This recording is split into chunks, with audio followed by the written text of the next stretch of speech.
מיקי, שישמעו את הזמר שלנו. לא, תגביר אחד. היא הייתה בת חיי, לה זה לא אכפת. מול כל ההצבות מצאתי את עצמי לבד.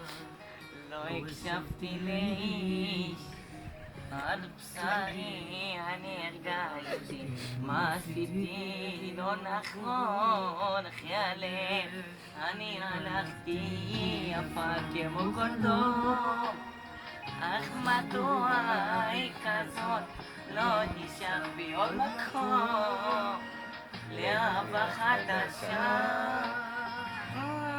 אך אמא של גבי ישראל, אולי תגידו מה יש בה שאין באחרות